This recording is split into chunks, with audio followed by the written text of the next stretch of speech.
El 6 de junio de 1944, 34.000 soldados estadounidenses embarcaron en una misión fatídica. La edad media era de 22 años, y muchos creían que no regresarían. Escribí una carta a mi hermana en la que le decía: no esperes que regrese a casa. Creía que moriría. En 1944 los nazis ocupaban Europa. Los aliados lanzaron el mayor ataque de todos los tiempos desde el mar contra una costa fuertemente defendida por las fuerzas alemanas. Era la mejor oportunidad para liberar el oeste de Europa. Sin embargo, para los soldados, incluso si llegaban hasta la costa, era una batalla por la supervivencia. Habías hecho todo el camino hasta la playa de Omaha, pero cuando salías de la embarcación no llegabas tan lejos como hasta aquí. Estabas luchando por tu vida entre las olas. Esta es la épica historia de la batalla de 12 horas por la playa de Omaha. Su corazón les decía que hacían lo correcto, no solo para su país, no solo para sus familias, sino también para el mundo entero. Pero uno de los puntos de inflexión de la historia moderna gira en torno a algunos factores sorprendentes y unas tácticas extraordinarias. No solo dependía del poder del hombre y de las armas más avanzadas, sino también de magos, invenciones extravagantes como tanques que podían navegar, o paracaidistas explosivos, y de los espías que enviaban mensajes secretos en palomas mensajeras. Era una batalla en la que las vidas de miles de soldados estadounidenses pendían de la precisión de la previsión del tiempo o del diseño de la hebilla del paracaídas. A pesar de los ingeniosos instrumentos tácticos y de las estrategias, a lo largo de una desprotegida superficie de arena de un centenar de metros, las armas más poderosas de la guerra siguen siendo el liderazgo y la valentía.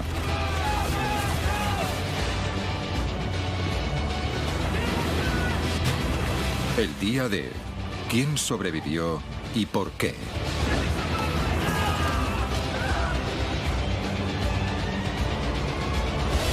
El día del desembarco.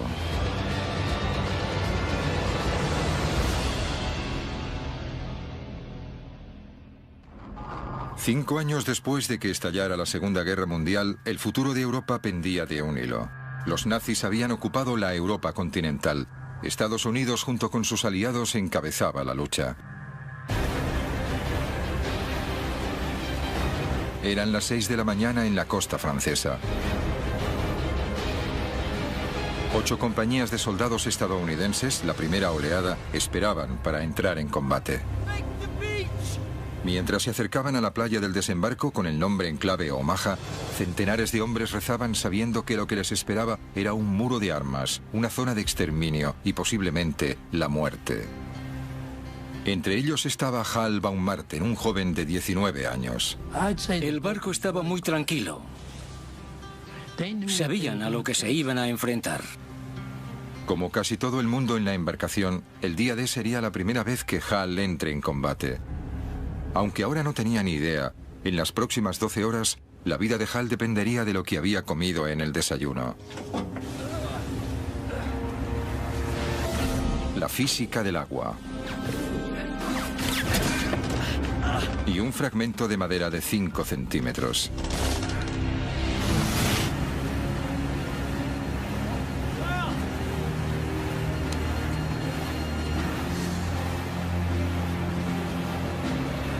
Justo un año antes, Hal estaba estudiando en la Universidad de Nueva York. Era un prometedor jugador de béisbol. Entonces fue reclutado. Escribí una carta a mi hermana. No esperes que vuelva a casa. Creía que moriría. Una de las razones por la que Hal quería luchar era por su fe. Soy judío y había visto todas las noticias. Los alemanes iban de pueblo en pueblo y obligaban a las personas a llevar las estrellas de David. Como todos los soldados judíos, a Hal se le dio la opción de cambiar su placa. De ese modo, si era capturado, podía evitar la persecución nazi. Pero Hal tenía otras ideas. Dibujé una gran estrella de David en la parte trasera de la chaqueta con las palabras El Bronx, Nueva York, escritas alrededor. Así no tendrían ningún problema en identificarme. Hal y sus compañeros se dirigían a la playa de Omaha.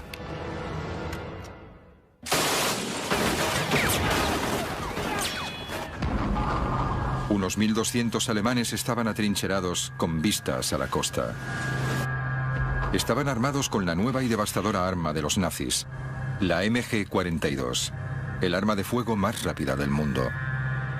El doble de rápida que la ametralladora estadounidense Browning.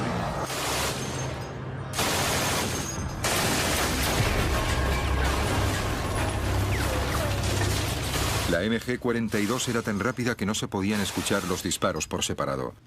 Se la conocía como la cremallera de Hitler porque producía un ruido parecido a desgarrar ropa. La cadencia proviene de su diseño revolucionario. En cualquier arma, las balas están colocadas en un cerrojo. Pero los alemanes descubrieron que si el cerrojo se encuentra en pequeños rodillos, se incrementa la velocidad de recarga de las balas. Esto significa que puede disparar hasta 1.500 balas por minuto.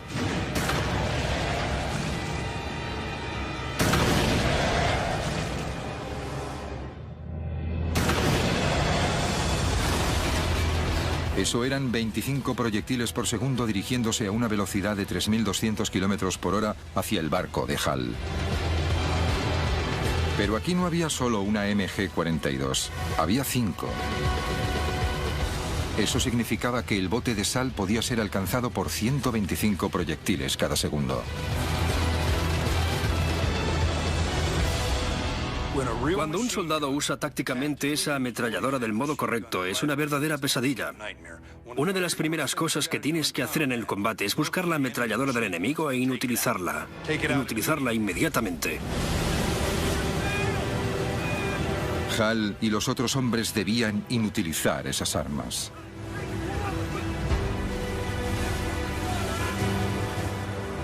Esta es la playa que los aliados llamaban con el nombre en clave Omaha. 8 kilómetros de largo. Y al amanecer del 6 de junio de 1944, la embarcación se estaba acercando. Era la punta del iceberg de la mayor operación anfibia jamás organizada. Se acercaron a la playa bajo un fuego intenso. Entraba tanta agua en el bote que empezaban a hundirse.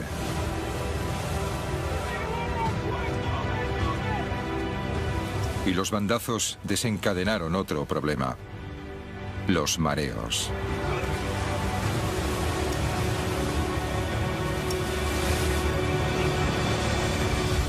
Cuando achicábamos agua y vómito. El mareo es peligroso para cualquier persona que viaje en barco, pero aquí podía significar la muerte. Y todo porque la Marina quería dar a las tropas que se dirigían hacia Omaha un tratamiento especial. 5 horas antes. Los equipos navales que navegaban desde Inglaterra decidieron dar a los soldados una buena comida antes de la batalla. Un buffet de bistec, cerdo, pollo, salchichas, alubias, bacon, huevos, helado, dulces y donuts. Todo digerido con café. La Marina creía que un estómago lleno ayudaría a la moral de los soldados.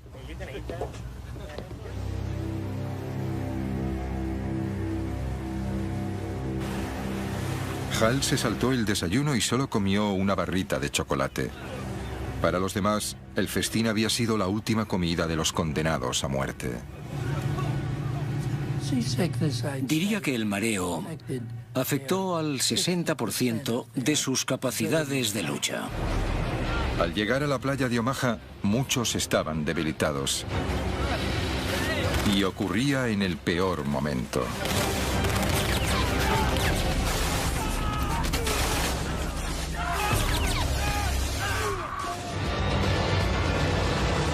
El día del desembarco. El día del desembarco. Día D. 6:38 de la mañana. Miles de estadounidenses desembarcaron en la playa de Omaha. Tenían frío, estaban cansados y muchos de ellos muy mareados. Hal Baumgarten, de 19 años, no estaba mareado. La embarcación había llegado tan lejos como podía. Estaba varada en la playa.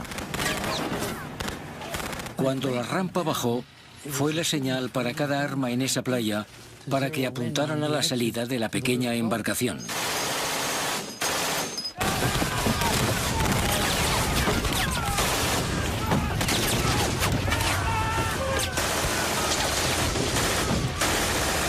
El fuego de las ametralladoras alemanas alcanzaba las rampas de salida de las embarcaciones, reduciendo sin piedad el número de hombres. La única posibilidad de supervivencia para ellos consistía en hacer lo que no debían hacer: saltar hacia los lados. Y me tiré al agua.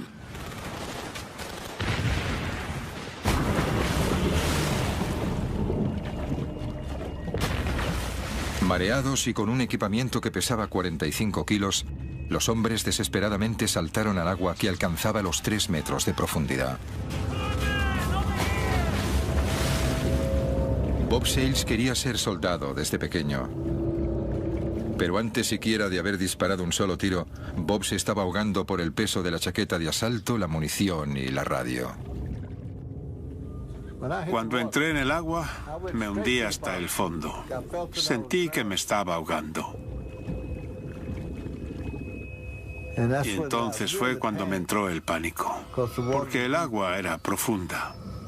Cuando toqué el fondo, me deshice de la radio. Y aún tenía la chaqueta de asalto, que tenía que quitarme si quería llegar a contarlo. Cansado, mareado y bajo el agua, Bob se quitó la chaqueta justo a tiempo. Me di un gran impulso. En solo unos pocos segundos estaba de nuevo en la superficie. Esos soldados que escaparon de la muerte en el agua aprendieron una lección. Cuanto más mareado estés, menos ágil serás y tendrás más posibilidades de ahogarte. Se hundieron hasta el fondo. Vi cómo se ahogaban.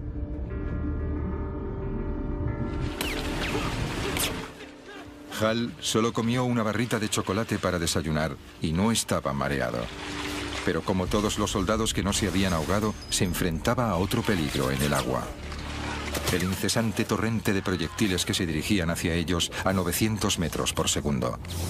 Sobrevivir a ese caos dependía de la física, porque ahora era el agua lo que podía salvarlos.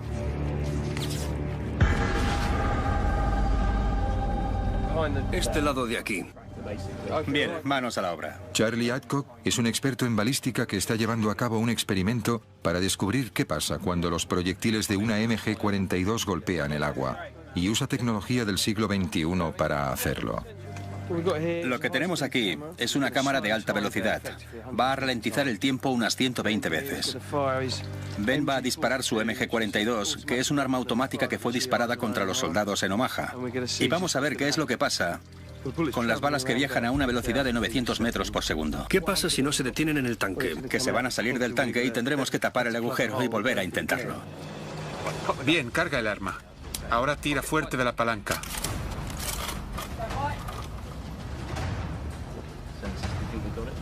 Tres, dos, uno.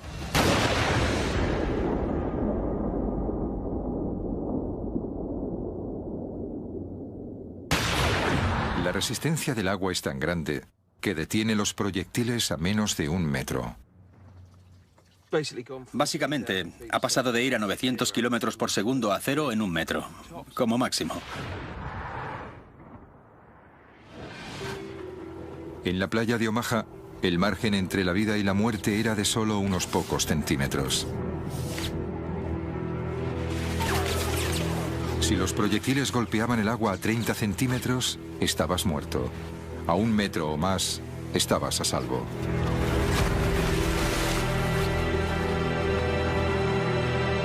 La misión solo hacía 2 minutos que había comenzado.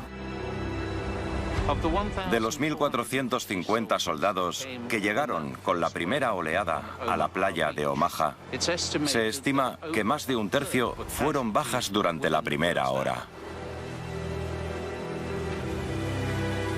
En solo 120 segundos, estos hombres se han enfrentado a la ametralladora más devastadora del mundo. Muchos escaparon de la muerte saltando de la embarcación para ahogarse bajo el peso de su propio equipamiento. Los supervivientes fueron aquellos que estaban a más de 1 metro de donde los proyectiles golpeaban el agua.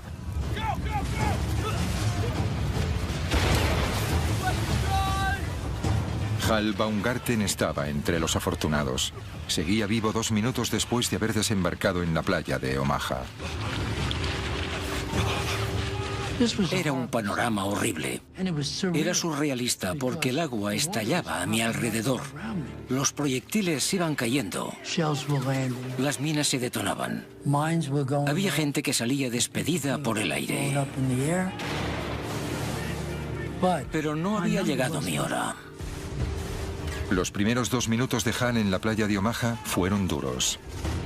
Ahora tenía que adentrarme en la playa y hacer mi trabajo.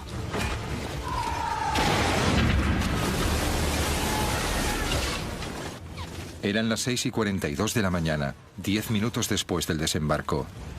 Las cosas iban muy mal.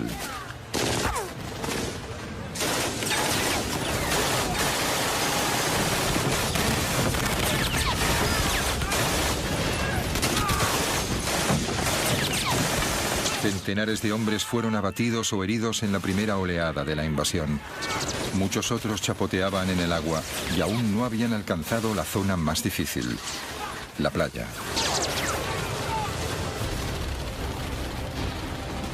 Los hombres tenían que cruzar una playa expuesta al incesante fuego de las ametralladoras. Era una zona mortal de unos 300 metros, la longitud de 3 campos de fútbol. En cada sitio se enfrentaron a peligros diferentes. Durante los primeros 182 metros tenían que pasar por diferentes obstáculos. A partir de los 240 metros había un dique e hileras de alambradas. Y luego estaban los campos de minas con unas 17.000 minas. Finalmente, después de 300 metros, alcanzaban las dunas de la parte trasera de la playa. Solo entonces podían empezar a atacar a los alemanes. Era muy surrealista. Estabas cruzando la playa, lo habías visto en películas, pero nunca te había ocurrido. Esto era lo que me estaba sucediendo. La infantería estaba sola y desprotegida en la playa, pero había un plan para ayudarles, con tanques. Si los aliados podían poner tanques en la playa por delante de los soldados, podrían darles cobertura y atacar las defensas alemanas. Pero la embarcación que llevaba los tanques era vulnerable. Ellos mismos necesitaban un modo de conseguir que los tanques llegaran a la playa. Así que los inventores aliados concibieron una idea ingeniosa. Un tanque sumergible, es decir, un tanque DD. Un vehículo de asalto anfibio. El tanque DD fue una idea alocada que surgió de repente en medio de una época de guerra. Fue un artilugio de Rube Goldberg. Era un tanque Sherman normal, conducido con propulsores en el agua, con una pantalla de lona sujetada por cilindros neumáticos. Y lo más increíble de esto es que funcionó. En los meses anteriores al día D se probaron los tanques anfibios y pasaron las pruebas con éxito. Se usarían para alcanzar la costa durante el asalto, surgiendo del agua para sorprender a los alemanes. Al comienzo del día D, los tanques se encontraban a 5.500 metros de la costa, en una gigantesca embarcación. Uno de los comandantes de los tanques era el sargento Don Lucy, de 24 años. Era el más joven de los 6 hijos de una gran familia irlandesa de California. Don era un gigante de 1,80 m que amaba a su pastor alemán Duke. Todo el mundo conocía a Don como Babe. El trabajo de Don consistía en hacer que un tanque DD alcanzara la playa de Omaha, uno de un grupo de 32. Una vez en la playa, debería de haber un tanque cada 45 metros, lo que proporcionaba cobertura a la infantería. Pero había un problema. Las olas alcanzaban los 2 metros. Los tanques anfibios no se habían probado bajo estas condiciones. Habían trabajado en un lago o un muelle tranquilos, pero era algo completamente diferente cuando el mar estaba revuelto. Era casi un suicidio, pero los planificadores no tenían elección. En las semanas antes del día D, los aliados habían reunido en secreto un gran ejército al sur de la Gran Bretaña. Cualquier retraso incrementaba las posibilidades de que los alemanes descubriesen su plan. Mientras tanto, la meteorología había sido mala durante días con fuertes rachas de viento y precipitaciones. Los aliados no podían lanzarse bajo esas condiciones. Necesitaban que mejorase y pronto. Fueron malas noticias para los planes de los aliados porque la invasión no podía esperar. Los alemanes descubrirían pronto los planes. Era un gran problema. De repente, desde el Atlántico Norte llegó información secreta. Barcos especiales. No estaban aquí para luchar, sino para medir el viento y la presión atmosférica. Ofrecían pistas sobre el tiempo que iba a hacer a 3.200 kilómetros de distancia, en el Canal de la Mancha. Enviaron poca información, pero crucial. Las previsiones sugerían una tregua. Un día en el que el tiempo mejoraría ligeramente. El 6 de junio. El éxito de la invasión y las vidas de miles de soldados estadounidenses dependía de la precisión de una única previsión meteorológica a larga distancia. Con el tiempo en su contra, los líderes aliados probaron suerte.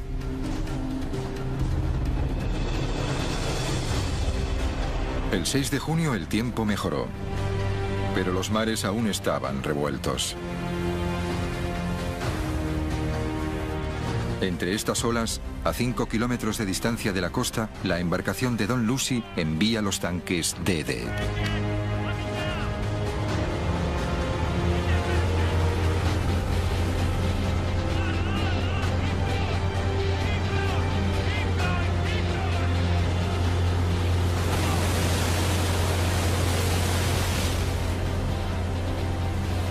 El tanque de Don flotaba y navegaba por ahora.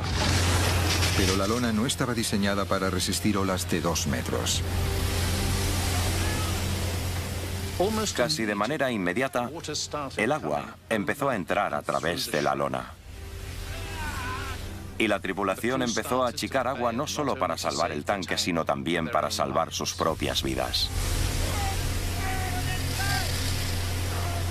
Una vez se abría una brecha en la lona, era imposible mantenerse en el agua. Y el tanque comenzó a hundirse. El piloto que tenía que sacar el tanque DD tenía que salir de un agujero como este. No era fácil. El equipo de hombres estaba fuera. Tenía la oportunidad de salir, no el conductor. De 29 tanques DD que zarparon hacia la playa de Omaha, 27 se hundieron.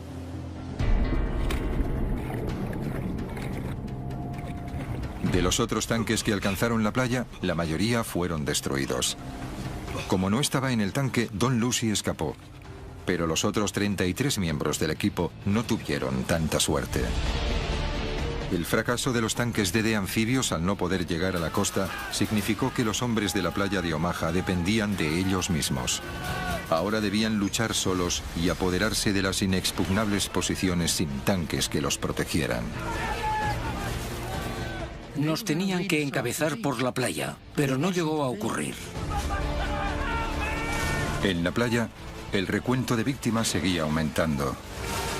Pero no era la única historia que se desarrollaba en Omaha. El día del desembarco. El día del desembarco.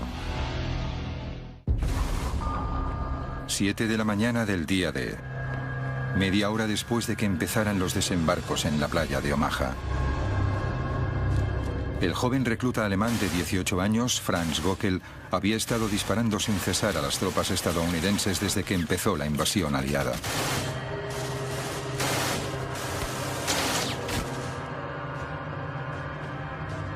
Göckel disparaba desde un búnker con vistas a la playa.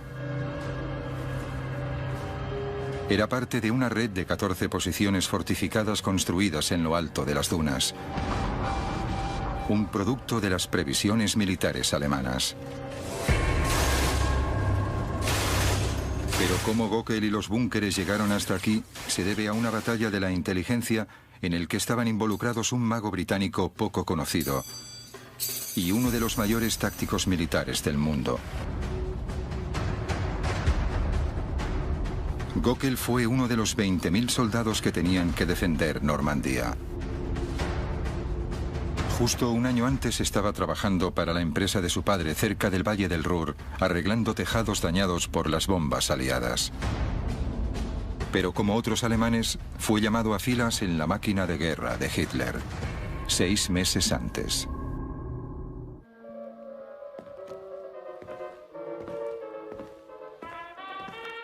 Para Franz Göckel, este búnker también era un hogar. Dentro de este puesto de guardia de cemento, sus camaradas y él dormían, comían, escuchaban música y se relajaban. Cuando llegó el día D, hacía meses que estaban allí. El hecho es que los soldados que fueron enviados a Normandía para vigilar las defensas atlánticas consideraban que era un trabajo fácil. Tenías buena comida, unos aposentos cómodos y un entorno agradable. No estabas luchando muy duro en la guerra. De hecho, ninguno de ellos pensó que serían llamados para defender esta costa de una invasión. Los soldados no estaban solos. Muy pocos altos cargos alemanes creyeron que los aliados atacarían la costa de Normandía. Pero de hecho, fueron víctimas de uno de los mayores engaños de la historia militar. El famoso ilusionista Jasper Maskelyne. Soy suficientemente mayor para mostraros... Y este es el hombre que sirvió de inspiración.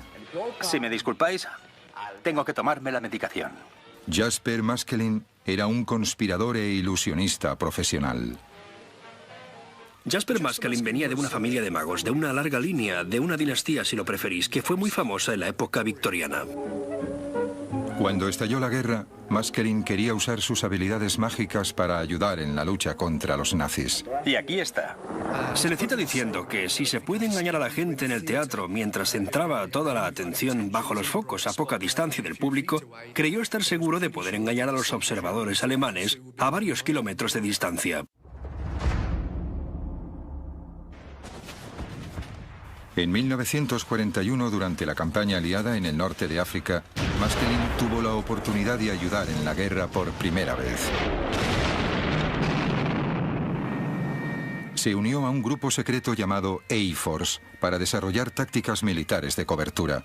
Su nombre en clave era el Grupo Mágico. No podía haber una mezcla más rara de personas. Había de todo, desde restauradores de arte hasta pintores y utileros. Todo lo que esperarías. Pero también había químicos, ingenieros eléctricos y todo tipo de profesiones. Y todos sus talentos venían de diferentes cosas. En el norte de África, los aliados necesitaban toda la ayuda posible. Estaban perdiendo en la campaña. Antes de la crucial batalla de El Alamein, usaron el engaño para despistar a los alemanes, cortesía del Grupo Mágico. El Grupo Mágico usó camuflaje e ilusiones, que hizo que los todoterreno pareciesen tanques y los tanques pareciesen camiones. Crearon un ejército falso y engañaron a los alemanes para que creyeran que los aliados atacarían por el sur en lugar de por el norte. Y el truco funcionó. Los aliados ganaron en el Alamein y consiguieron que la campaña del norte de África fuese a su favor. En Egipto, la ciudad de Alejandría estaba siendo fuertemente bombardeada en ataques nocturnos. El Grupo Mágico diseñó un plan para dejar a oscuras toda la ciudad. Entonces construyeron una maqueta de Alejandría con luces falsas a 4 kilómetros de la costa y engañaron a los bombarderos, que atacaron una bahía vacía. El engaño siempre se ha usado en la guerra desde tiempos inmemoriales. Desde la primera pelea en la que alguien propina un puñetazo falso, eso es engañar. Pero lo que Maskelyne y su grupo hicieron fue, por así decirlo, usar la tecnología de la época para empezar. En ese sentido era un hombre de su época, pero también proporcionó un aire teatral. En 1943 los planificadores aliados se dieron cuenta de que a las ideas de Maskelyne se les podía dar un uso más estratégico. Esconderían el verdadero lugar de desembarco de la invasión de Europa creando uno falso.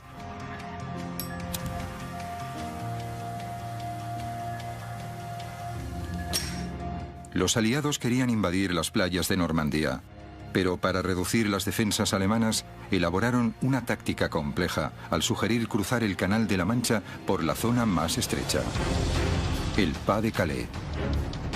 Usaron las tácticas de Maskelyne para juntar un ejército falso al sureste de Inglaterra, enfrente de Calais. Crearon edificios falsos y embarcaciones falsas. Incluso tenían tanques inflables. Hicieron que el general Patton realizara varias visitas con la esperanza que el espionaje alemán se diera cuenta, o que con todo el equipo falso, un avión de reconocimiento lo viera y se convenciera de que había una construcción en ese lugar, cuando de hecho nunca existió.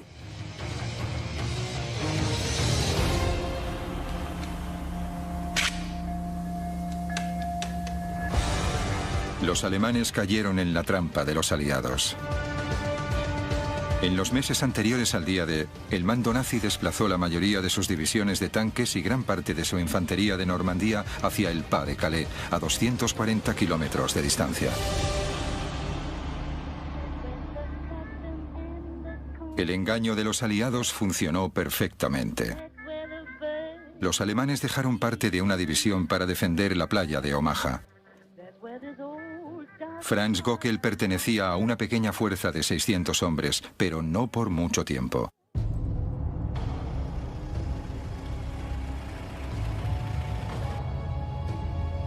Entró en escena Erwin Rommel, comandante de todas las defensas alemanas a lo largo de la costa norte de Francia. Rommel era el hombre del saco para los aliados. Tenía unas capacidades tácticas terroríficas. Tenía la capacidad de entrar en la mente de sus oponentes. En algunos aspectos era como el mismísimo diablo.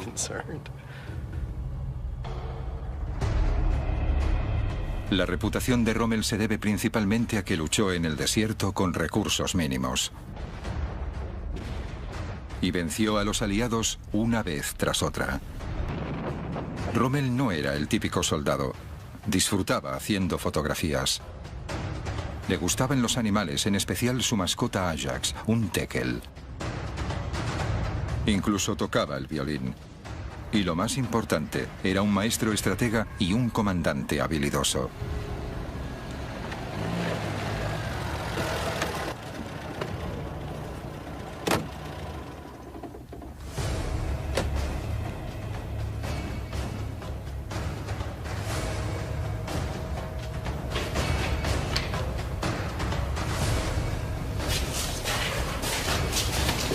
Rommel era conocido por ser muy autoritario con sus tropas y sacar lo mejor de ellos. En Omaha, Rommel tuvo un déjà vu.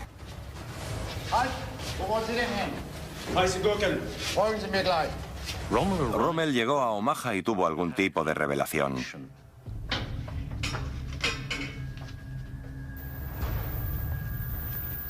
Le recordó a otra playa que había conocido. Era Salerno.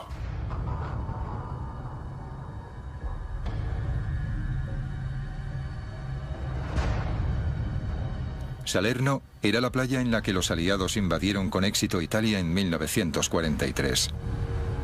Miles de tropas desembarcaron allí en un asalto anfibio que aplastó a los alemanes. Como la playa de Salerno, la de Omaha tenía la misma forma y también poca pendiente. Ambas características eran ideales para una embarcación que se acercara a la playa desde el Canal de la Mancha. Rommel pensó que estas eran el mismo tipo de características que los aliados escogerían a la hora de invadir Francia. Basándose en eso, Rommel decidió reforzar la playa.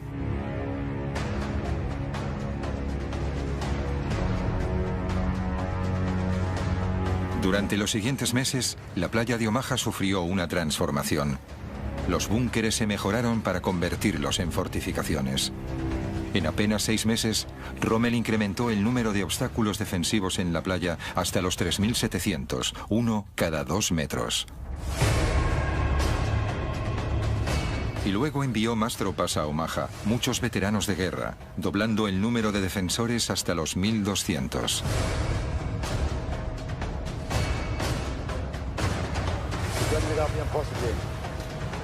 Rommel transformó un lugar costero tranquilo en una fortaleza formidable con posiciones de lucha desde las que se veían grandes partes de la playa. El día D.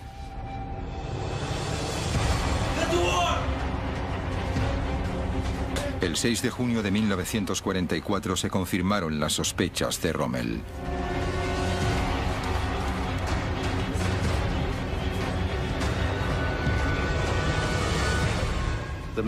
Los hombres que miraban desde el fortín debieron de sentir una mezcla de miedo y emoción. Emergiendo por el horizonte, se aproximaba una gran flota.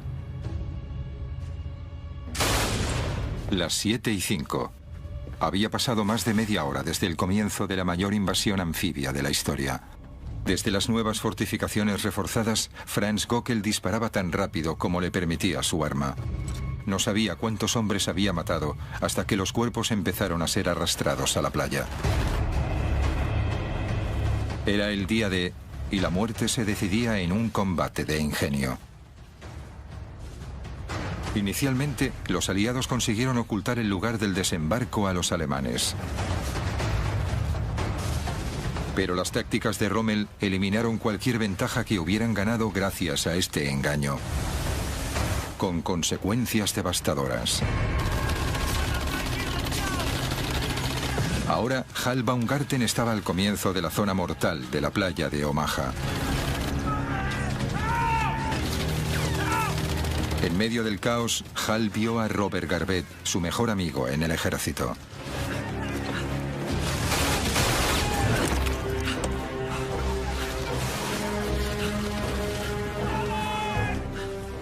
Miré abajo y allí estaba Robert Garvett. Me llegó porque se me caían las lágrimas. Y las lágrimas estaban rojas de la sangre en mi cara. Para los soldados estadounidenses, las primeras horas de la invasión de la playa de Omaha fueron un verdadero infierno. Pero se suponía que no tenía que ser así. De hecho, los aliados tenían un plan para eliminar todas las fuerzas defensivas alemanas. Pero algo les detuvo. El día del desembarco. El día del desembarco.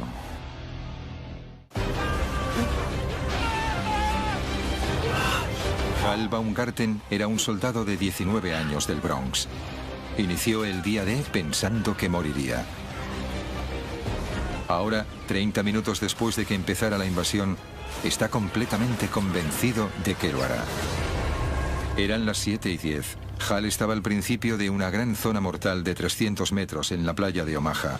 Entre él y su objetivo, las dunas de la playa, había 37.000 obstáculos defensivos, alambradas y 17.000 minas terrestres. Para sobrevivir, tenía que evitarlos bajo el fuego incesante de las ametralladoras de los acantilados. Lo que era interesante de la playa de Omaha es que no había ninguna cobertura. Se podían usar algunos obstáculos o los cuerpos de tus compañeros muertos. Pero, mientras tanto, los alemanes seguían disparándote desde los acantilados. Debió de ser horrible.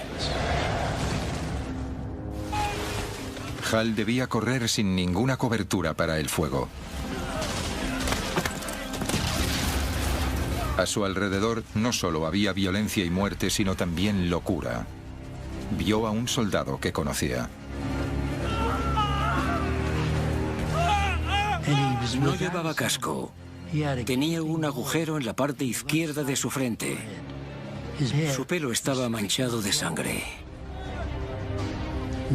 Se arrodilló y empezó a rezar con su rosario. Y una ametralladora lo partió por la mitad.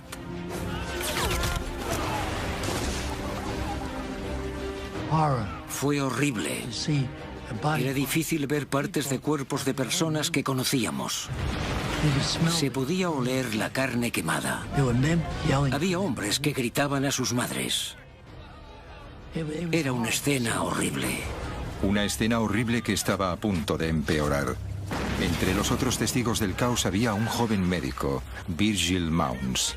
Aunque no tenía 20 años, como la mayoría de soldados de la playa de Omaha, Virgil tenía un secreto. Era menor de edad. Virgil Mounds solo tenía 15 años. Mintió para poder alistarse. Cogió la licencia de su hermano. Nunca debió de haber estado allí. Pese a que debía estar de camino a casa tras salir de la escuela, Virgil fue responsable de salvar vidas en el campo de batalla. Los proyectiles empezaban a llegar. Bajo el fuego de la artillería pesada, el trabajo de Virgil consistía en vendar a los hombres heridos para que pudiesen seguir luchando. Llamé a los médicos para que le ayudaran y Virgil Mounds se levantó. Se dirigió allí. Es difícil hablar de él.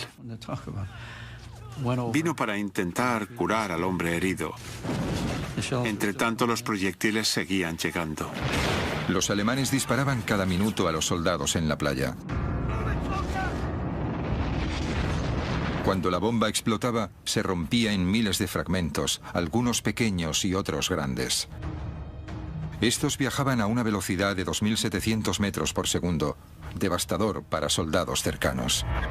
Los fragmentos podían incluso pasar de un cuerpo a otro. Uno de los proyectiles que cayó estalló en pedazos que atravesaron el cuerpo de Virgil Mounds.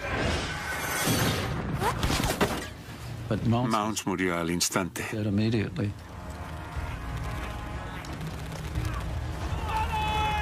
Eso es algo que no puedo olvidar. Y es tan vivido como una fotografía, porque nunca se pueden olvidar este tipo de cosas. A pesar de la trágica muerte de Virgil Mounds, la verdadera tragedia es que pudo haberse evitado. Esto se debía a que los aliados sabían el tipo de artillería pesada que tenían los alemanes para defender la playa de Omaha y planearon neutralizarlas esa misma mañana. En las colinas, los alemanes juntaron un amplio arsenal de armas. Había 30 armas antitanques, 17 morteros pesados y más de 20 armas de campo. Estos eran el tipo de fortificaciones que los alemanes usaron para almacenar sus armas. Los planificadores aliados sabían el tipo de armas que había allí y su poder, y habían pensado un plan para neutralizarlas. 4 horas antes. Temprano, la misma mañana del día D, los aviones aliados partieron para bombardear las defensas alemanas en la playa de Omaha. 446 aviones armados con 13.000 bombas equivalían a 1.000 toneladas de explosivos. Prometía ser el mayor bombardeo de precisión de la historia. Las fuerzas aéreas eran tan precisas que podían acertar a un barril desde 3.000 metros de distancia, y esa era una oportunidad para demostrarlo. Pero con nubes bajas y densas, los bombarderos dependían del radar, un invento relativamente nuevo para atacar la costa. La Marina no confiaba en ellos y le preocupaba que las bombas impactaran en los barcos de los aliados que esperaban en el mar. Cuando los bombarderos pesados se aproximaron a la playa, la nube aún evitaba que pudiesen ver su objetivo actual. Como había la amenaza que se quedaran cortos y golpearan la flota cercana a la costa, les dijeron que se demorasen, que esperasen hasta que estuviesen encima de la playa, que esperasen entre 5 y 30 segundos y entonces soltaran las bombas. Una demora de unos pocos segundos podía cambiarlo todo. Para un bombardero a 3.000 metros de altitud y viajando a 240 kilómetros por hora, una demora de 5 segundos significaba que sus bombas podían fallar el objetivo por medio kilómetro. Una demora de 30 segundos y podía fallar por 2,5 kilómetros. Ese día se lanzaron 13.000 bombas, pero increíblemente ninguna impactó en la playa de Omaha ni en los búnkeres. Fue el mayor error de los planes aliados del día D. Oh, madre mía, nada funcionaba. Iba a ser uno de los peores días. Hal Baumgarten se encontraba al comienzo de una playa llana y expuesta. Y me dije a mí mismo, tengo que salir de esta playa. Solo había una manera de recorrer esa distancia. Estaba en buena forma. Estaba en el equipo de atletismo en la escuela y jugaba fútbol, así que estaba en buena forma. 300 metros para cobijarse. Hal necesitaba alcanzarlo tan rápido como pudiera. ¿Cuánto tardaría? Veámoslo con ropa más ligera. 65 segundos.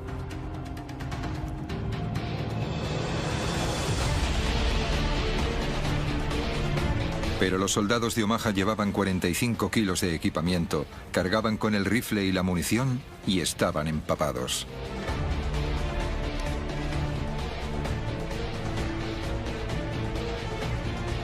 Un minuto y 30 segundos, un 50% más de tiempo, un 50% más de posibilidades de que le dispararan.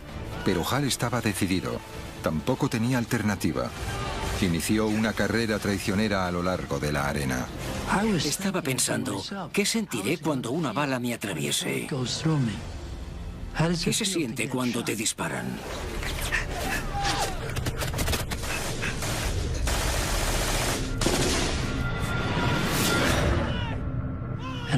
Y escuché un ruido sordo a mi derecha.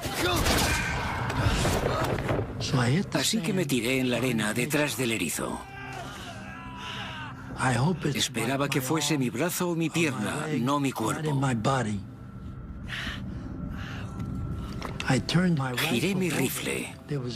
Había un agujero en la recámara y había 7 balas en ella. Así que las balas me salvaron la vida.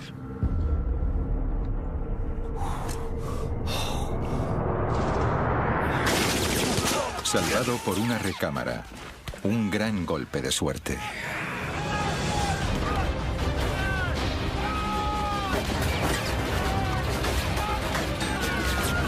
Una hora después de desembarcar como parte de la invasión anfibia más grande de la historia, los soldados estadounidenses se encontraron a las puertas de la muerte en una playa de Omaha llena de cadáveres ensangrentados. Los alemanes demostraron ser un enemigo más duro de lo que esperaban. A lo largo de la costa había cierta cantidad de nidos de ametralladoras escondidos en el terreno rocoso, entre los cuales había 5 ametralladoras alemanas de 155 milímetros que podían eliminar cualquier cosa en un radio de 24 kilómetros. Podían arrasar Omaha y la cercana playa de Utah, así como abatir las embarcaciones de los aliados que llegaban para ayudar en la invasión. Esas armas podían eliminar los transportes a medida que se acercaban a la costa. Cada transporte llevaba miles de soldados, y dentro de ese radio de 24 kilómetros eran vulnerables. Las ametralladoras debían destruirse, pero se encontraban en lo alto de unos acantilados de 45 metros. El trabajo de eliminar las armas requería un tipo especial de hombres. Hombres entrenados para misiones suicidas de alto riesgo. Sabíamos que iba a ser peligroso. Creíamos que seríamos capaces de hacer el trabajo. Esto era parte del entrenamiento del comando. Podías hacer todo lo que te habían dicho. George Kessner era un joven teniente de los Rangers de élite del ejército. Antes de la guerra, George había dejado el instituto y trabajaba en una heladería. Cuando esta estalló, se alistó en el ejército y su vida cambió. Demostró ser un candidato excepcional para oficial y fue aceptado en los Rangers para las operaciones especiales. Durante los 6 meses de entrenamiento, George ocultó un secreto a sus compañeros por miedo a que le costase su ingreso en la unidad de élite. Pero ahora, momentos antes de desembarcar en la playa de Omaha, descubrió que no era el único. Ver al enemigo y dispararle se volvió mucho más importante cuando ellos te estaban disparando a ti. Los Rangers debían escalar unos acantilados de 45 metros bajo un fuego incesante. Dada la dificultad, sabían que muy pocos volverían de la misión. Cualquier asalto a un acantilado es un reto si es que no es de por sí uno de los objetivos más difíciles que conquistar. Tenías que escalar hasta lo alto de un acantilado de 45 metros mientras te disparaban. Y cuando llegabas arriba, tenías que llegar hasta las mismas armas. Diría que en una escala de complejidad del 1 al 10, donde 10 era la más alta, eso tenía un 10. Para ayudar a los hombres en esta misión, los Rangers tenían un equipamiento especial. Mientras entrenaban en Inglaterra, construyeron arpeos que se dispararían con morteros. Durante meses, practicaron disparando estos hacia acantilados y luego escalaron las cuerdas. Pero durante las prácticas no fueron el blanco de ametralladoras y francotiradores que les disparaban constantemente. El primer trabajo de los Rangers sería cruzar la playa hacia los acantilados. La ametralladora a nuestra izquierda, en lo alto del acantilado, abrió fuego sobre nosotros mientras salíamos de la embarcación.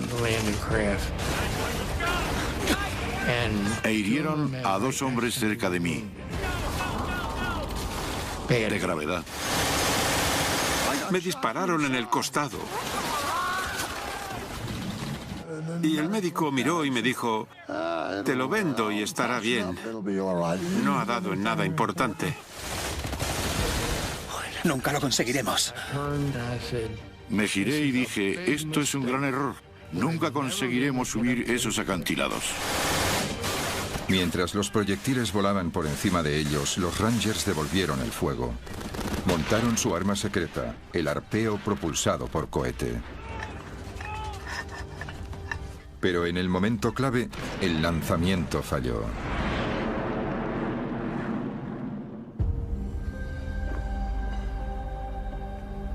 Esto es un experimento para explicar lo que ocurrió, en el que se usa una réplica exacta del mortero. Lo que vamos a hacer es que vamos a insertar el arpeo en el mortero. Y vamos a lanzarlo a lo alto de este acantilado, que es muy parecido al acantilado de Pond Walk. Y veremos qué pasa. 3, 2, 1.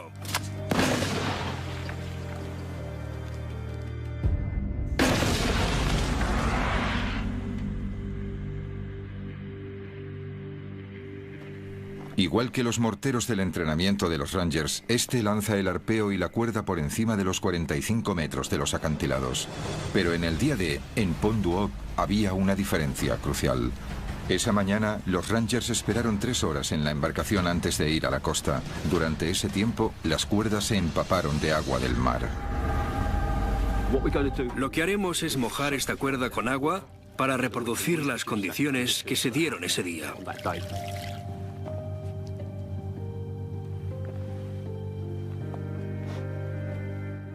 3, 2, 1.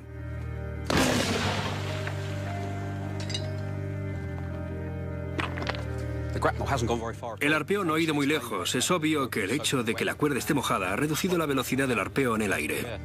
Solo unos pocos centenares de centilitros de agua han sido suficientes para evitar que el arpeo alcanzara la cima. En Pond Walk fue la diferencia entre el éxito y el fracaso. Creo que eso es lo que ocurrió ese día. Este fue uno de los problemas que tuvieron. De las 60 cuerdas que tenían los Rangers, solo 19 estaban lo suficientemente secas como para alcanzar la parte superior de los acantilados.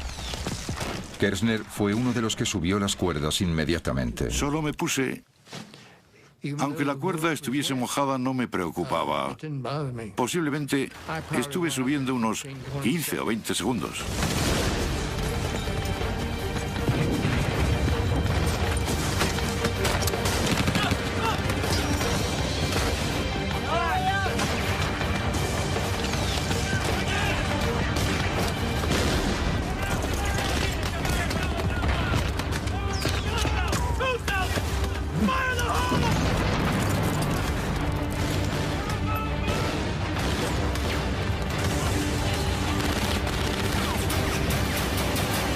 En lo alto del acantilado la batalla continuaba.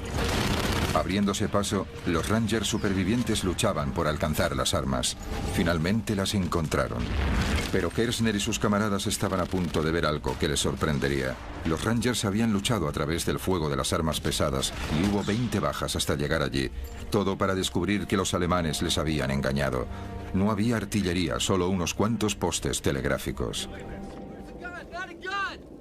Allí había soldados que se habían preparado para ello durante meses.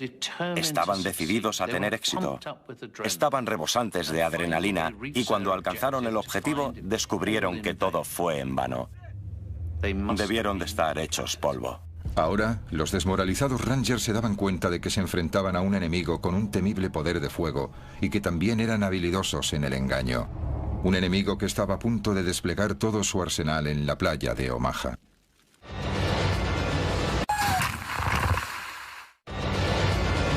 El día del desembarco. 8 de la mañana, día de playa de Omaha. Miles de soldados estadounidenses estaban acorralados por el intenso fuego del enemigo. Uno de ellos era Hal Baumgarten. Durante los últimos 90 minutos había recorrido en zigzag 213 metros de la gran playa.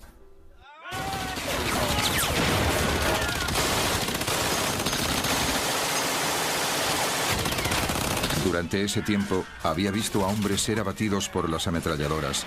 Casi se ahoga y escapó de la muerte por pocos centímetros. Ahora llegaba el bombardeo de la artillería. Era aterrador.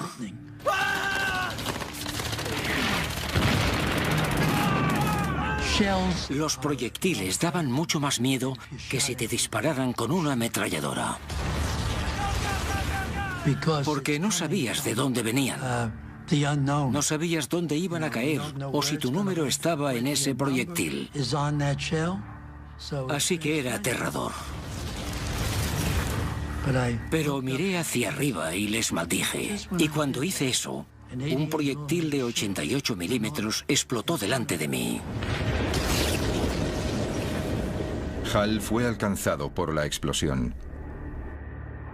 El fuego de la artillería hería y mataba de dos formas diferentes.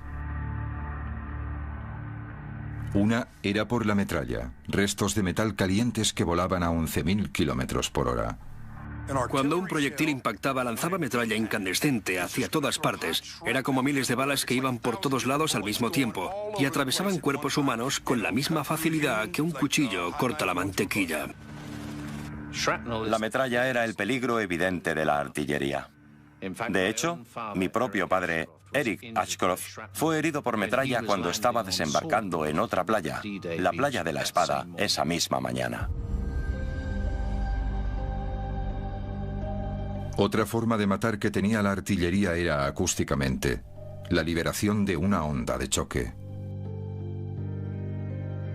No era más que aire supercomprimido que era empujado a centenares de metros por segundo.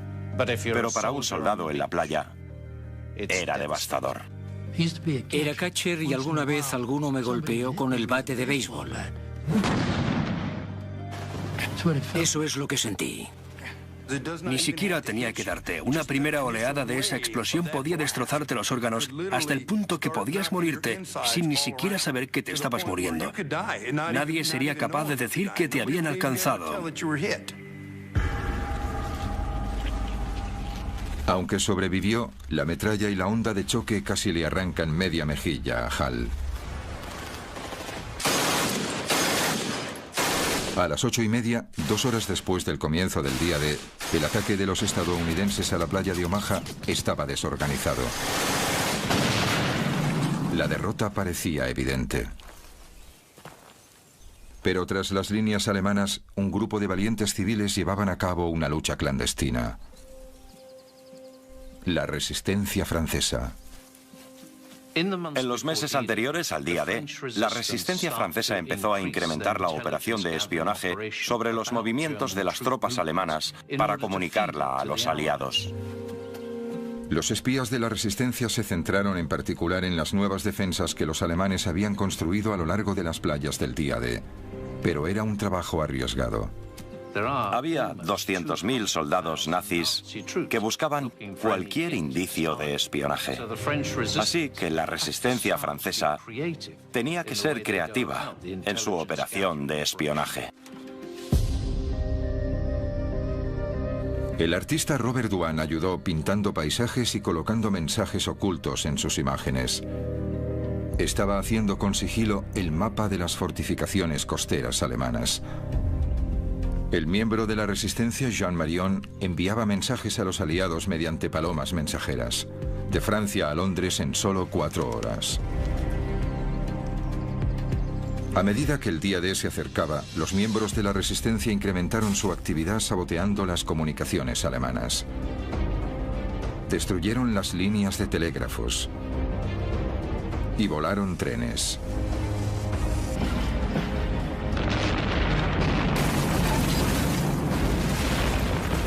Pero a medida que la resistencia se hacía notar, los alemanes estaban cada vez más alerta.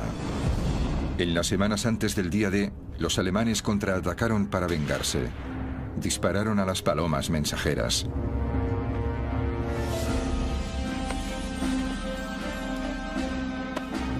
Luego capturaron a miembros de la resistencia y a ellos también les dispararon.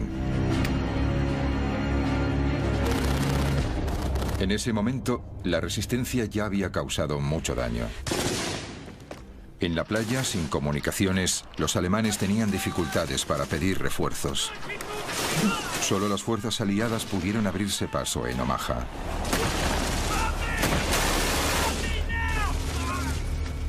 Pero para Hal Baumgarten, la batalla había ido de mal en peor. Gravemente herido por el fuego de la artillería, su único refugio era el dique que tenía enfrente. Unos 240 metros a lo largo de una playa de 300 metros de ancho. Aquí se juntaban los supervivientes, aunque sus esperanzas se desvanecían.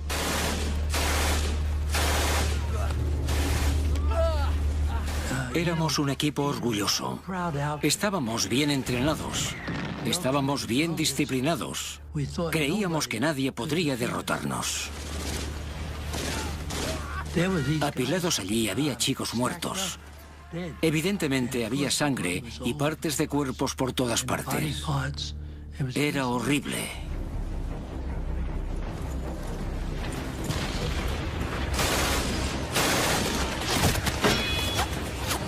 Me pregunté, ¿por qué no yo? ¿Cuándo me atravesará una bala?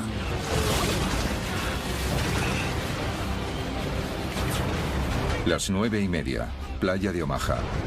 Habían pasado 3 horas desde el inicio de la invasión del día D.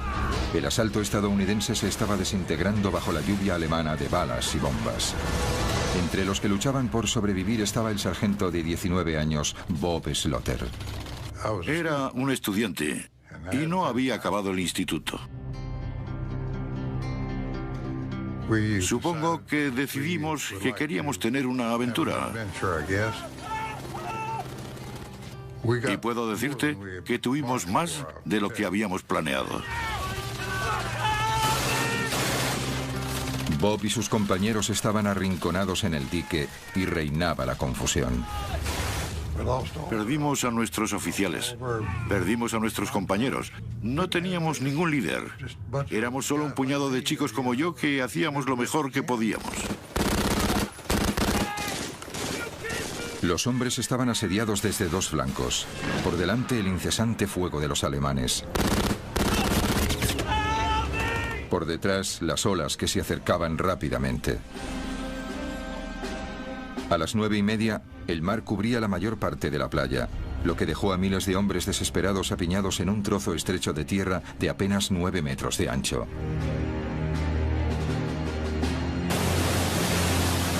Asediados por el fuego, los hombres eran blancos fáciles para los artilleros alemanes. Pero hubo ayuda de otros soldados aliados tierra adentro. 8 horas antes.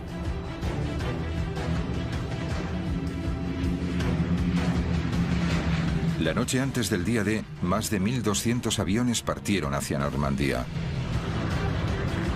Los aliados querían proteger a la infantería en las playas de un contraataque alemán. Y lanzaron un gran ataque aéreo preventivo.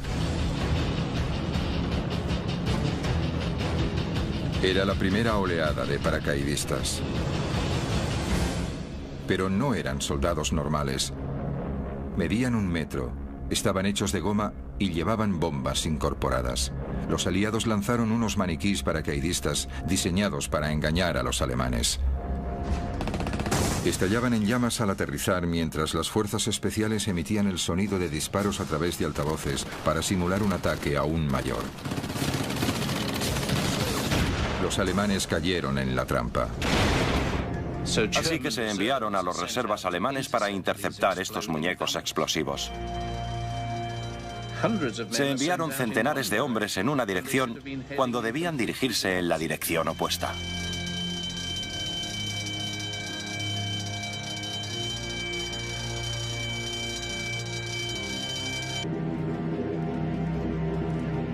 Ahora era el turno de los 13.000 verdaderos paracaidistas. Esta era la 101ª División Aerotransportada. Pat Buckley era un paracaidista de 20 años. En el momento en que regresara a Inglaterra, 1 de cada 5 de sus compañeros habría muerto o le habrían herido. El avión de Pat se acercaba a la zona de salto.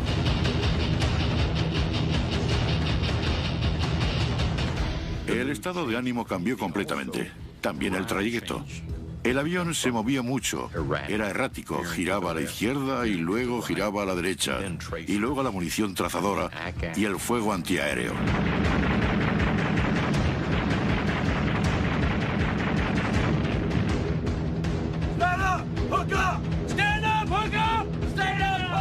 Se santiguaban, rezaban. Había llegado el momento. Comprobabas el hombre que tenías delante y le dabas una palmadita en la espalda. ¿Está todo el mundo bien? Claro que sí. Te ponías frente a la puerta y no había casi ninguna pausa. Éramos como un líquido que goteaba fuera del avión. De repente se activó el sistema de apertura automático del paracaídas. Se desplegaba y se producía un tremendo tirón. Entonces tuve una sensación de paz y tranquilidad.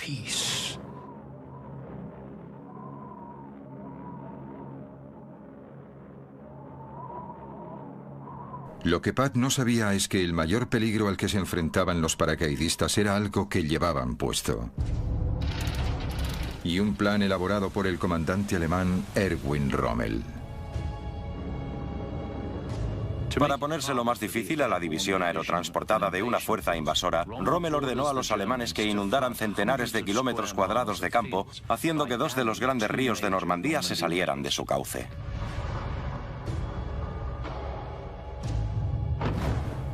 Ahora, centenares de paracaidistas caían sobre el agua, muy peligroso para un salto normal.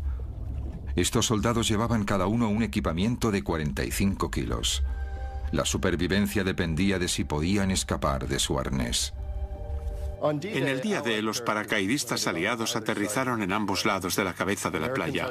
Los estadounidenses en un lado y los británicos en el otro. El equipamiento estadounidense tenía 3 hebillas y una correa. El británico, un único mecanismo de apertura rápido que les permitía salir de su arnés.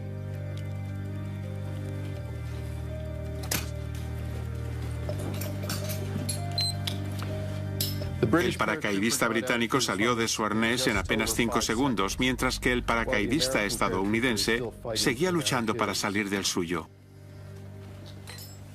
El paracaídas se enrollaba en los hombres. El arnés ahora era una trampa mortal. Tenías que liberarte del paracaídas porque este podía caerte encima.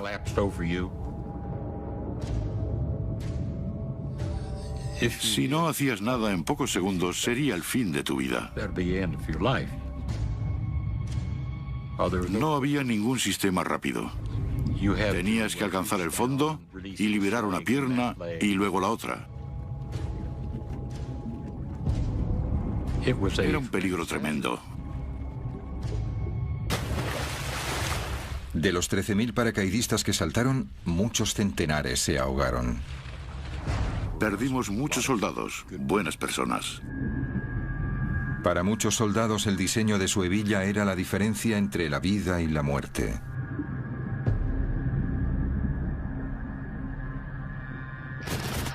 Como en cualquier batalla, los pequeños vaivenes del destino tenían grandes consecuencias. Pero en la playa de Omaha, una cualidad hallada en el campo de batalla estaba a punto de cambiar la historia. Pura valentía.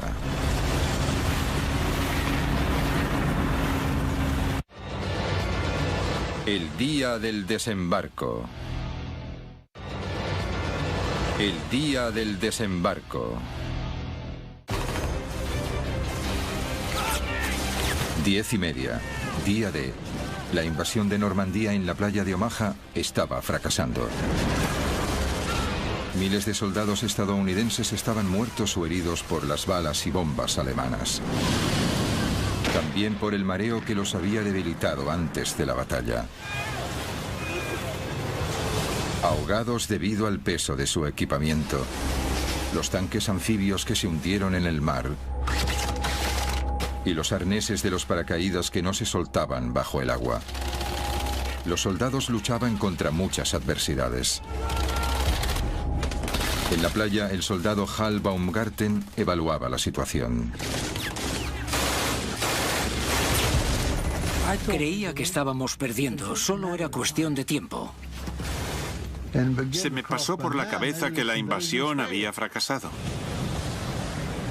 Pero un hombre observaba fuera de la costa. Vio que sin liderazgo y fe, la misión de Omaha fracasaría. Con 51 años, era el soldado de más edad, el general Norman Dutch Cotta. Procedía de una familia humilde. En el ejército fue aceptado en West Point, donde sobresalió. Más tarde se casó con la prima de Eleanor Roosevelt. Ahora que estaba a unos pocos centenares de metros de la playa de Omaha, Cotta se dio cuenta de que era el momento crucial de su carrera y decidió actuar.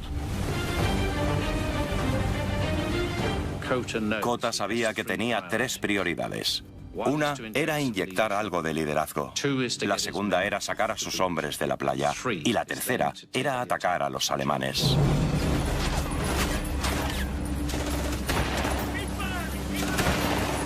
Una vez en tierra, Cotta tomó el control. De repente algunos de mis hombres dijeron: capitán, mira ese hombre de allí. Y miré la playa y a unos 90 o 140 metros había un hombre con un cigarro que estaba gritando a la gente de la playa. Era difícil de creer que hubiese alguien corriendo por la playa, porque seguían disparando. Incluso desde esa distancia parecía algo más voluminoso que la mayoría de nosotros. Y nos preguntamos, ¿quién será? El hombre no temía a nada.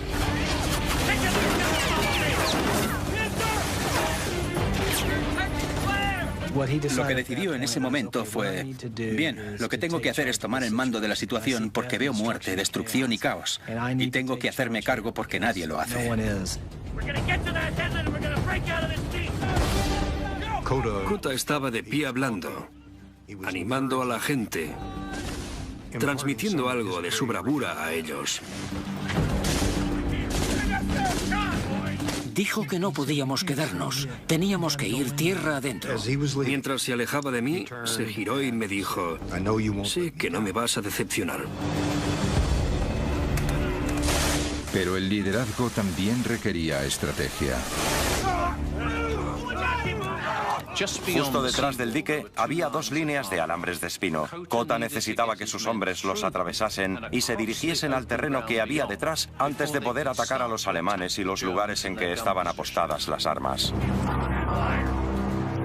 Atravesar la primera línea de alambradas era relativamente fácil.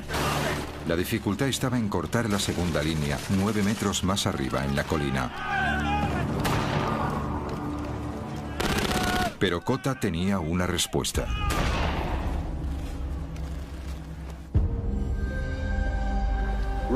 Lo que tenemos aquí es un torpedo Bangalore.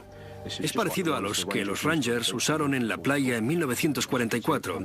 Y como puedes ver, tiene dos partes. La primera parte es un tubo de acero como este. Está lleno de 35 kilos de TNT. Puedes ver que tiene una punta como de bala que le ayuda a pasar a través de alambres de espinos. Esta es la segunda parte. Como puedes ver, esta parte se junta con el extremo de esta otra y ayuda a atravesar las defensas que vas a hacer estallar. Para los soldados bajo el fuego enemigo, la velocidad era clave. El torpedo Bangalore debía atravesar las alambradas rápidamente. Es la hora de probar el arma.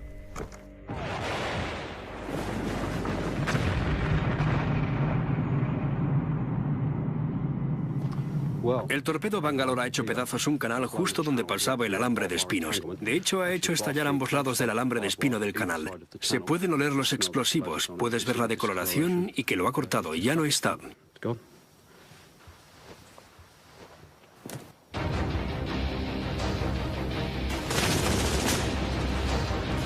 El torpedo Bangalore podría hacer el trabajo para Kota y sus hombres, pero debían colocarlo en posición.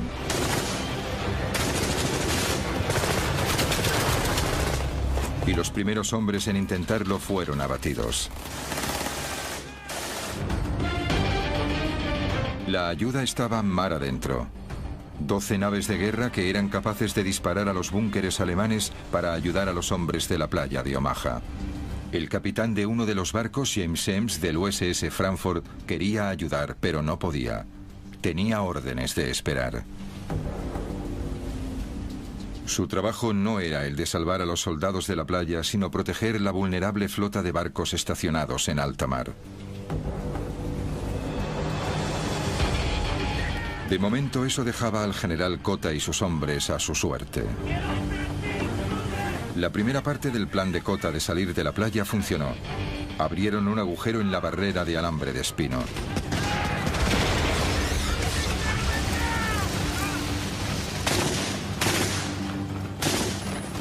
Pero esperándoles en lo alto de la colina había una ametralladora MG-42 que disparaba 25 balas por segundo.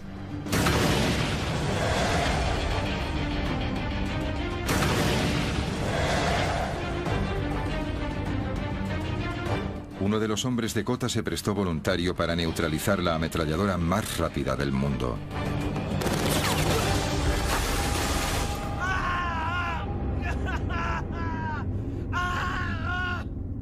Imagina que eres Kota. Por segunda vez te encuentras en un momento crítico. Un hombre ha recibido un disparo y grita agónicamente. Tus otros soldados te observan y dudan. ¿Qué harías?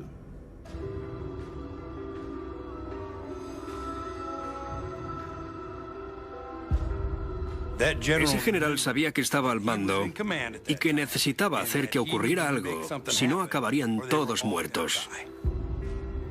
Kota mostró su determinación con una frase ahora famosa. Señores, nos están matando en nuestras playas. Vayamos tierra adentro y que nos maten. Entonces desplegó la mejor arma a su disposición. Liderazgo. Y fue el primero en correr colina arriba.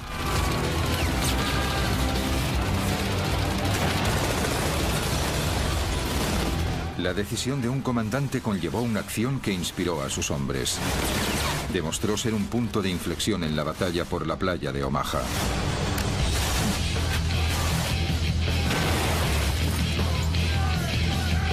Kota lideró el asalto. Mientras tanto, a 16 kilómetros de la costa, se estaba tomando otra decisión importante. En los barcos de la flota del día D, algunos oficiales intentaban seguir la batalla. Como muestran estas imágenes de la playa, había centenares de hombres muertos o heridos en la arena o en el agua. Los oficiales estaban a punto de rendirse. A media mañana, estaban pensando si desplazar otros soldados que habían dejado en otra playa. Los oficiales se enfrentaban a un dilema estratégico. utilizar sus destructores para proteger los barcos o usarlos para atacar a los alemanes en la playa. Empezó a llegar la información de que los soldados empezaban a abrirse paso a través de las líneas alemanas. Después de horas esperando, finalmente los comandantes de la Marina dan la orden de atacar. Se le permitió al comandante James Semmes del USS Frankfurt dirigirse a toda velocidad hacia la costa. Semmes llevó al Frankfurt tan cerca de la playa que se arriesgó a tocar el casco contra el fondo marino. Justo a 730 metros de la costa, el Frankfurt se puso de costado y disparó. Empezaba el ataque. El proyectil pasó por encima de mí. Escuché un silbido. Y luego, ¡boom!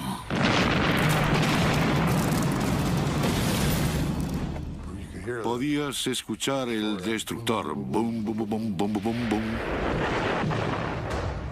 Lo que querías hacer era darle la mano al capitán de ese barco. Para los hombres fue un momento de alivio. Otros 11 barcos de guerra se unieron al ataque. Después de horas enfrentándose a una derrota inminente, la batalla de la playa de Omaha finalmente se ha decantado a favor de los estadounidenses. Día del desembarco. Día D, playa de Omaha. Un momento y un lugar en que la más mínima decisión podía marcar la diferencia entre la vida y la muerte. En las embarcaciones en alta mar, ¿ingieres un desayuno completo o no? Si lo haces, puede significar que te marees. Y que te ahogues antes incluso de que llegues a la playa. Había una terrible ironía. Habías hecho todo el camino hasta Omaha para luchar por tu país. Pero cuando salías de la embarcación, no llegabas tan lejos. Tenías que luchar por tu vida en el agua. Una vez en el agua, la diferencia entre un proyectil que te mataba y uno que fallaba era de unos centímetros. Lo que parecía extraordinario era que si una bala golpeaba el agua a un palmo de distancia de ti, estabas muerto. Pero si golpeaba el agua a 1 metro de ti, estabas a salvo. Pero el día D estuvo a punto de no suceder. Durante días, unas tormentas violentas hicieron que el mar estuviese demasiado revuelto para un desembarco anfibio. Los meteorólogos estaban desesperados buscando una tregua. Entonces llegó información secreta desde el Atlántico. Las lecturas sugerían que podía haber un pequeño intervalo, un único día, en que el tiempo mejoraría ligeramente. Así que las vidas de miles de soldados estadounidenses dependían de un simple informe meteorológico. Y entonces estaba la playa. Solo 300 metros de ancho.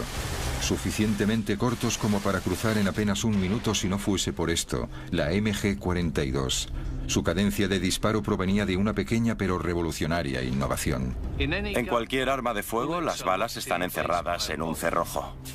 Pero los alemanes descubrieron que si el cerrojo se encontraba en unos pequeños rodillos, se incrementaba mucho la velocidad a la que se recargaban las balas.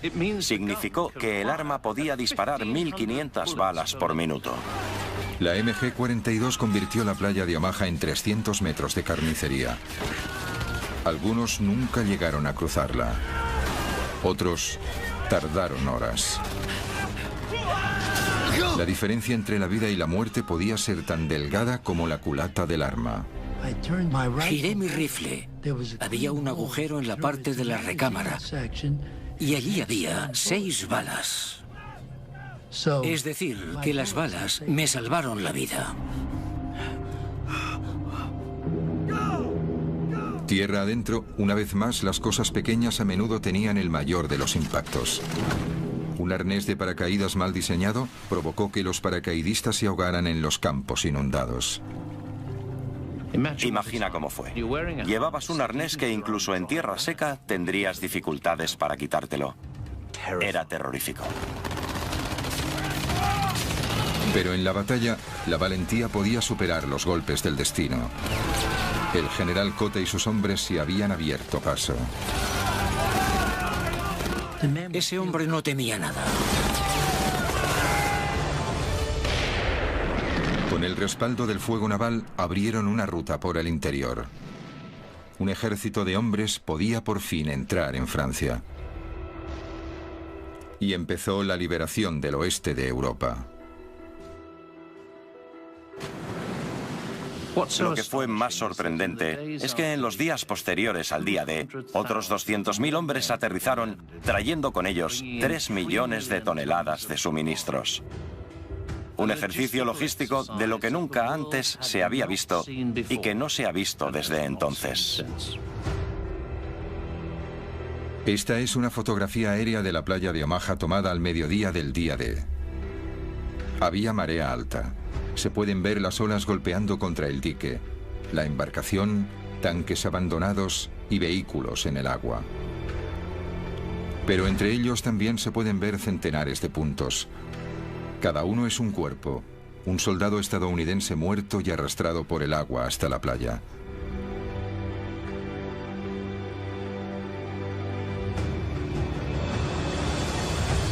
Durante las siguientes 24 horas, el soldado Hal Baumgarten resulta herido en otras 4 ocasiones, 5 veces contándolas todas. Se recuperaría de las heridas, pero otra seguiría persistiendo.